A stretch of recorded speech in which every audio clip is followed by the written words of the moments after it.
हम लोग normal life जीते हैं, सिटीज में विलेजेस में रहते हैं। हम लोगों के रिचुअल्स भी नॉर्मल ही होते हैं और रिलीजन के साथ रिचुअल्स भी चेंज होते रहते हैं। इन सब के बारे में मुझे ज्यादा एक्सप्लेन करने की जरूरत नहीं है, आप सब जानते ही होंगे। बट कुछ लोग ऐसे भी हैं जो हमारे जैसे नहीं हैं। वो लोग सिटीज में नहीं जंगलों में रहते हैं और उनका खाना पीना रहना सब कुछ हमसे अलग है। वो लोग टेक्नोलॉजी से, इनफैक्ट मैं कहूँ हम लोगों से काफी दूर रहते हैं। उन लोगों के रिचुअल्स भी इतने डिस्टर्बिंग और अनइमेजिनेबल हैं कि आपका सुनकर दिल दहल जाएगा। Those people are called tribal people.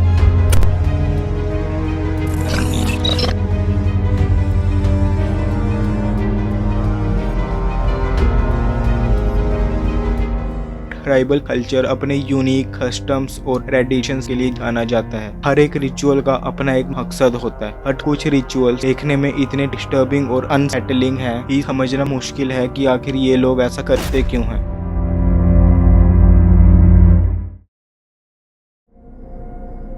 Crocodiles, इनकी बॉडी पर छोटे छोटे स्केल्स होते हैं जिनकी वजह से इनकी बॉडी काफी स्ट्रोंग होती है। और बिल्कुल ऐसे ही पैपुआ न्यू गिनिया के सैपिक रिवर ट्राइब का एक रिचुअल है क्रोकोडाइल स्कैरिफिकेशन। इस रिचुअल में यंग लड़कों की बॉडी पर क्रोकोडाइल्स के स्केल जैसे स्कार्स बनाए जाते हैं। इवन उनके हैंड, चेस्ट, बैक और फेस पर डीप कट्स दिए जाते हैं ताकि जब वो स्कार्स वक्त बीतने के साथ साथ भर जाएं तो उनकी स्किन बिल्कुल क्रोकोडाइल के पैटर्न जैसी लगे। इन ट्राइबल लोगों का मानना है कि ऐसा करने से इनमें क्रोकोडाइल जैसी पावर आ जाती है। ये रिचुअल लड़कों को बच्चे से मर्द बनाने के लिए किया जाता है। कैन यू इमेजिन कि उस वक्त उनको कितना पेन होता होगा। और इनफैक्ट पेन ही नहीं, बॉडी पर इतने सारे डीप कट्स मारे गए हैं, जहां आपकी नजर जाए वहां कट्स, फेस से लेकर फुट्स तक। हो सकता है कि उसमें इन्फेक्शन हो जाए, खैर ये तो कुछ भी नहीं। जब वो बॉडी पर कट्स बनाते हैं तो काफी ब्लड भी निकलता है। मे बी ये पॉसिबल है कि ब्लड लॉस की वजह से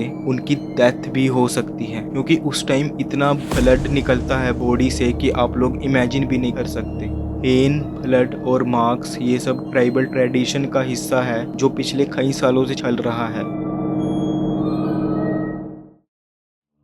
तो अभी जो मैंने आपको रिचुअल बताया उसे सुनकर मे बी आपको अनकंफर्टेबल लगा हो, हट आगे ये वीडियो और भी ज्यादा डिस्टर्बिंग और डार्क होती जाएगी। अगर आप लोगों में से कुछ लोग काफी सेंसिटिव हैं तो प्लीज ये वीडियो अपने रिस्क पर देखें।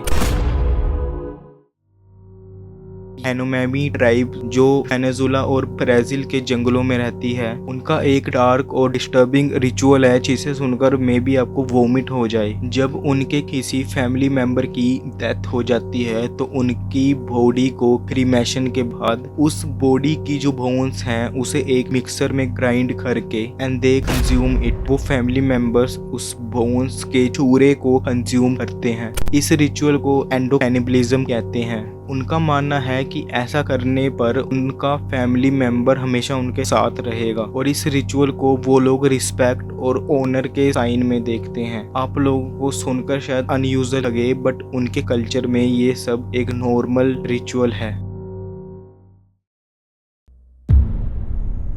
पहले के टाइम पर जब हेलीकॉप्टर्स, एरोप्लेन नहीं हुआ करते थे तो लोग बर्ड्स को देखकर ड्रीम देखा करते थे कि आसमान में उड़ना आखिर कैसा होगा। मतलब आप लोग एक खुले आसमान में उड़ सकते हो। इसी से रिलेटेड एक अनइमेजिनेबल रिचुअल है जो तिब्बत के मोनेस्ट्रीज में होती है। इस रिचुअल का नाम स्काई ब्यूरियल है। इस रिचुअल में जब किसी फैमिली मेंबर की डेथ होती है तो वो उस बॉडी को वल्चर्स के हवाले कर देते हैं एंड देन उस बॉडी को बर्ड्स कंज्यूम करते हैं। एक बार इमेजिन करो कि आपके फैमिली मेंबर को बर्ड्स नोच कर खा रहे हैं। ये रिचुअल इस बिलीफ पर बेस्ड है कि उनके फैमिली मेंबर अर्थ पर नहीं बल्कि आसमान में रहें, इसलिए वो लोग उस बॉडी को बर्न करने की बजाय या जमीन में दफनाने की बजाय आसमान में डिसॉल्व कर देते हैं ताकि उन मेंबर की जिनकी डेथ हो गई है उनकी सोल फ्री हो जाए। वेस्टर्न कल्चर में लोगों को ये प्रैक्टिस शॉकिंग लगती है, बट तिब्बत कल्चर में ये एक हाईली रिस्पेक्टेड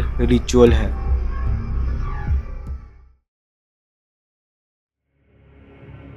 एंट्स यानी चींटियाँ। यहाँ पर मैं नॉर्मल एंट्स की बात बिल्कुल भी नहीं कर रहा हूँ जो अक्सर हमारे घरों में दिख जाती है। इन एंट्स को कहते हैं बुलेट एंट्स और ये एंट्स सबसे ज़्यादा पावरफुल और पेनफुल इन एंट्स का जो डंक है वो होता है। इन एंट्स का डंक वर्ल्ड की सबसे पेनफुल कैटेगरी में आता है। बट अमेज़न के सैटर्न हैवे ट्राइब जहाँ लड़कों को अडल्टहुड में एंटर करने के लिए एक पेनफुल रिचुअल से गुजरना पड़ता है, जहाँ इनको ग्लव्स दिए जाते हैं जिसमें काफ़ी सारी बुलेट एंट्स के फेस को बाहर की साइड रखा जाता है और उनके डंक मारने वाला जो हिस्सा है उसको ग्लव्स की अंदर वाली साइड रखते हैं। इसके बाद इन ग्लव्स को लड़कों को पहनने के लिए दिया जाता है और वो बुलेट एंट्स इतने सारे डंक उनके हाथों में मारती है।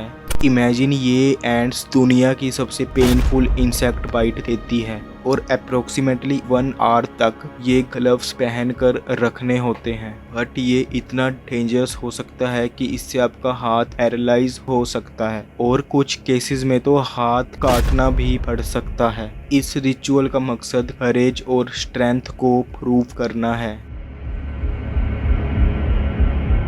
ये अभी तक मैंने जो आपको ट्राइबल रिचुअल्स बताए हैं, इनके अलावा भी इंडिया के अघोरी साधुस के कुछ अपने टेरिफाइंग रिचुअल्स हैं। ये साधुस क्रिमेशन ग्राउंड्स में रहते हैं और डेड बॉडीज के साथ प्रैक्टिस करते हैं।